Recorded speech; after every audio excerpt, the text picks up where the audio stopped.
Hey everybody, you've read the title of the video, let's get this out of the way fast. Now, Disney have made lots of movies throughout the years, but this isn't without their fair share of stinkers. With a company that's been around for as long as them, it's inevitable not all of them will stick the landing. And that's not counting those from companies that they swallowed up. But some are more infamous than others. Now here for discussing the worst Disney film, I'm gonna narrow it down to their bread and butter, the animated canon. Cause if we didn't, I think we'd be here all day. So without any further delays, the actual sucker. It's not Chicken Little. Not Pocahontas. Not Dinosaur. And surprisingly enough, not fun and fancy free. But instead, the worst film of the Walt Disney animated canon is...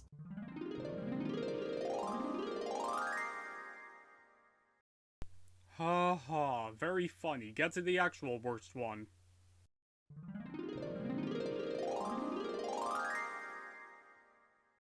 Okay, funny again. Now for the real one.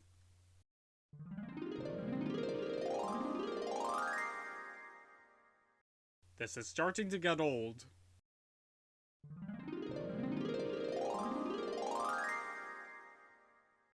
You're not joking, are you? I know.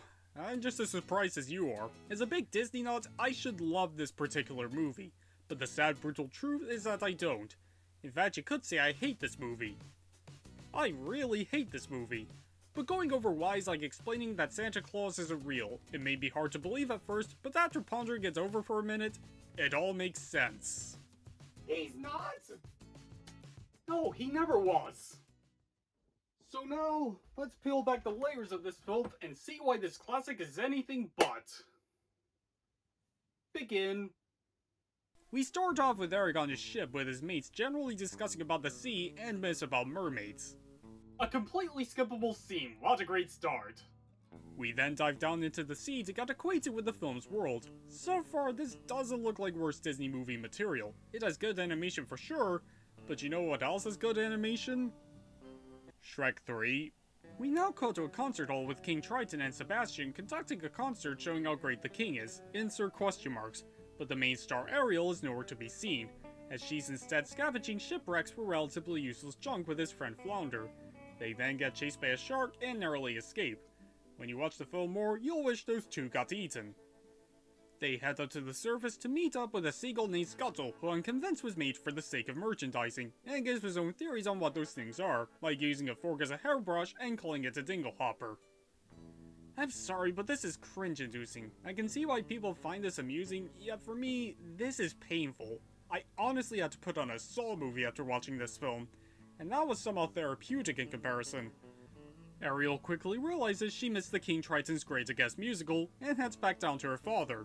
He warns Ariel not to go to the surface and meet humans. Like, I don't blame you, why would you want to go up there? We have crime, disease, politics, inequality. We live in a society.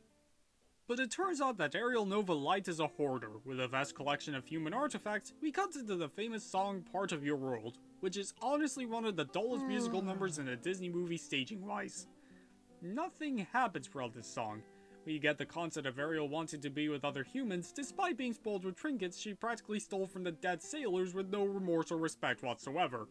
All they do is move around the cave and talk about their goals and desires.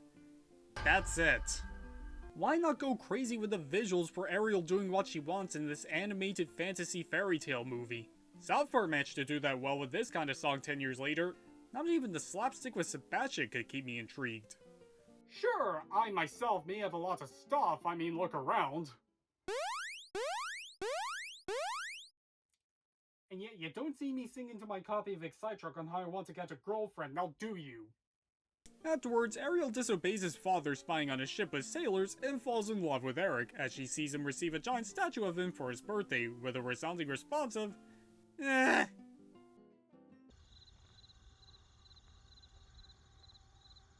And I thought Nintendo fans were ungrateful. Yet oh no, a storm hits the ship causing everyone to evacuate, though Eric goes back to say the dog, who like Scuttle, only exists for merchandising and unfortunately sinks, but Ariel swoops in to save him. Eric wakes up on shore with a mermaid singing on top of her, quickly developing more interest for her than his giant birthday statue, that ungrateful little... Is it me or would you be petrified if you woke up and had her sing on top of you? Personally, if I had to choose between drowning and having a mermaid save me and sing next to my unconscious body, I think I had a good run. Oh well, thanks to that, Ariel is now more convinced to go to the surface than ever. Concerned about his daughter, Triton sends Sebastian to keep an eye on her and make her stay underwater because again, we live in a society. Unfortunately, he does this in the worst way possible, through song. This is why the mute button was made. Obviously I won't play this song because of YouTube's copyright system, but trust me, you wouldn't want to listen to it anyway. I may hate this film, but my disdain for Under the Sea is even stronger. For this isn't music, it's noise. Annoying noise written for the sake of being annoying. And if there's one thing I hate, it's all that noise, noise, noise, noise! There's always something knocking down your ear and visuals shoved down your throat. Ren and Stimpy is civilized compared to this song. You know, this reminds me of a boy band called the Reunion Boys with their hit Britain Come Back. Yes, there was a boy band that tried to stop Brexit.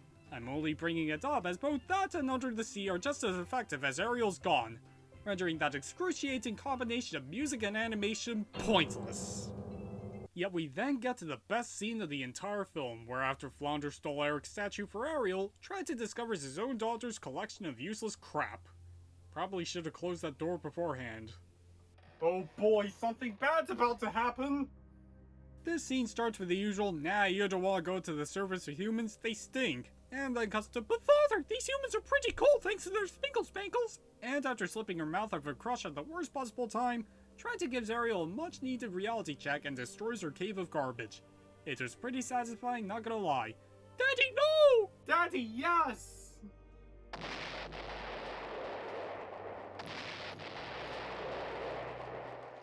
Distraught by losing her collection that likely would have costed $23 at most on Storage Wars, a bunch of eels take forward Ariel to a sea witch named Ursula, who could possibly help her.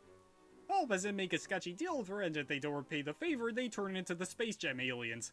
Despite some elements of the scene aging terribly, this has the only song in the entire film I can tolerate named Poor Unfortunate Souls. Desperate to get with the guy she only knew for about 7 seconds, strikes a deal to get legs in turn for her voice, and if she doesn't kiss Eric in time, Ursula gets to keep her soul, and now comes my biggest problem I have with this whole thing. Ariel's an insult to female lead characters. Before you call me a ridiculous misogynistic nutcase in the comments, you may want to sit down for this. Yeah, it's good to make your female protagonists adventurous and go out of their comfort zones, but you had to set limits for your characters. Why do you think superheroes have moral codes not to kill people? In this case, Ariel is seriously considering changing her body to get legs for somebody she wouldn't realistically end up with. As if that wasn't already degrading enough, she's also willing to give Ursula her voice to do so and doesn't give a damn about the consequences and concerns she'll give to everyone around her, shooting herself in the foot. Sorry, I meant tail.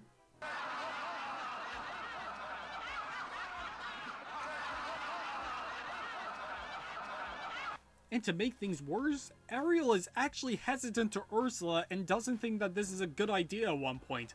And if that's the case, just say no to her. And what's that phrase I'm looking for?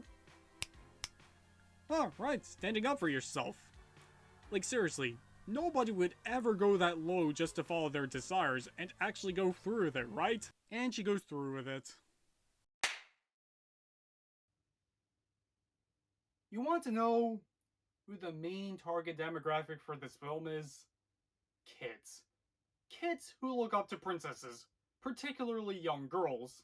With what's happening throughout the film, Ariel is teaching a very dangerous lesson that you should change your body and give up your integrity just so you can get everything you want in life.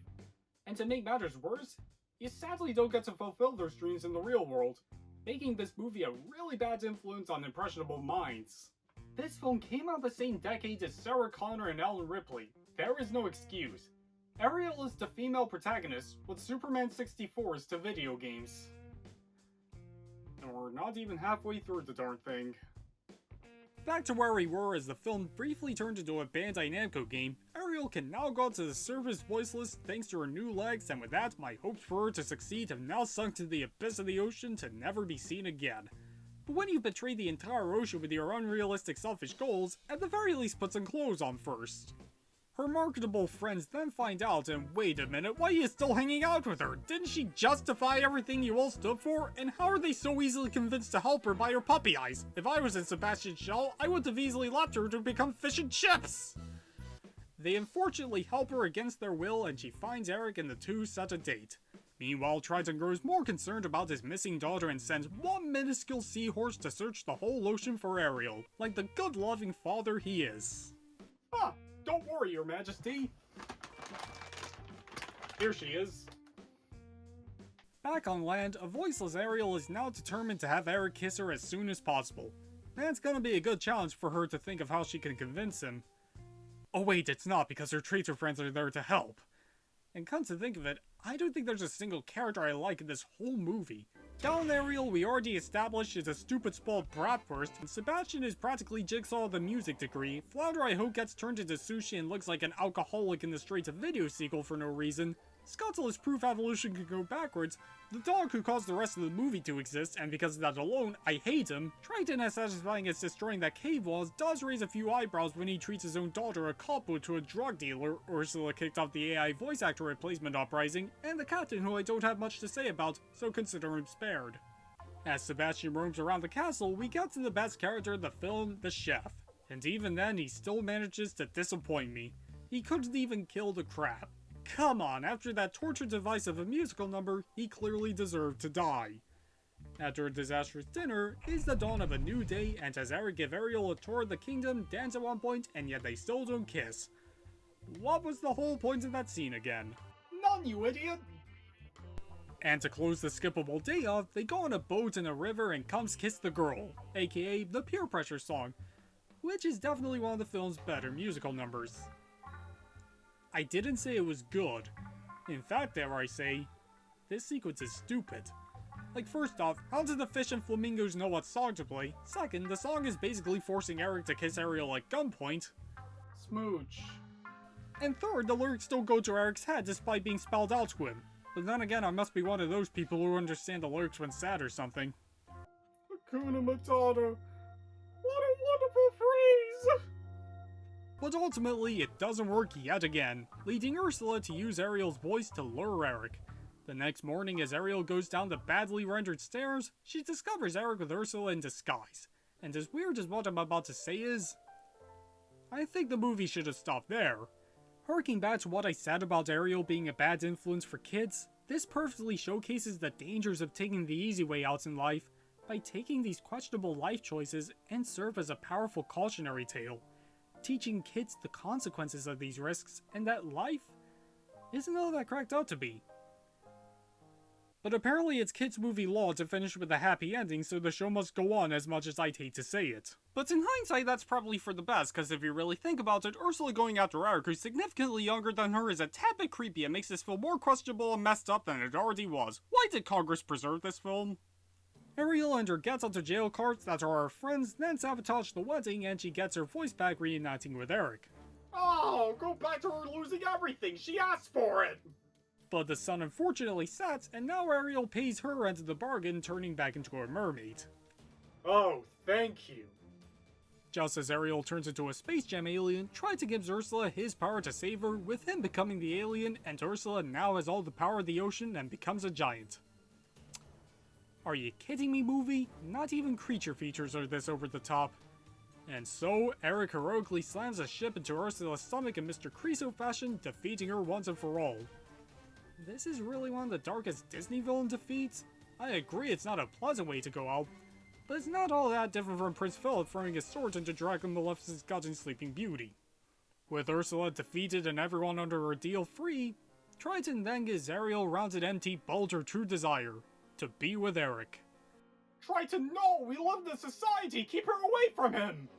And so the two finally kiss, transitioning to their wedding day in a happy ending that none of these characters deserve, with Ariel bidding farewell to her sea friends and Chef still greatly disappointing me, and thus, Prince Eric and Ariel live happily ever after. Hold up, isn't Ariel like 16 and Eric 18? Yeah, it's not an unusual age gap, but holy cow, they are far too young to get married, like Ariel's still a minor, you guys. Oh boy, that was painful. Now I hope he gets an idea for why I despise this movie. Bad characters, ear-rippingly awful music, a shocking amount of filler scenes in a Disney movie no less logic than a Fast and Furious stunt, terrible role models for a kids movie, and just a questionable mess of a story altogether. One of the greatest animated movies of all time? If anything, I think it's one of the worst. In fact, I think it's even worse than these. I honestly had more fun drowning than watching this film. I'm also aware that this video will have gone live just as the live-action remake's about to come out, and to be blunt, I'd gladly take that any day of the week, because I at least know it's gonna be bad. And that's not really saying much, isn't it? It's like saying I'd rather drink poison than have a cult leader rip out my heart and then show it to me before I die. And with all that said and done, I can say without a shadow of a doubt that The Little Mermaid is the worst film of the Walt Disney Animated Canon. Well, the like to dislike ratio and comments are going to be interesting. So, what do you think is the worst Disney movie? Let me know down below, and with that, thanks for watching.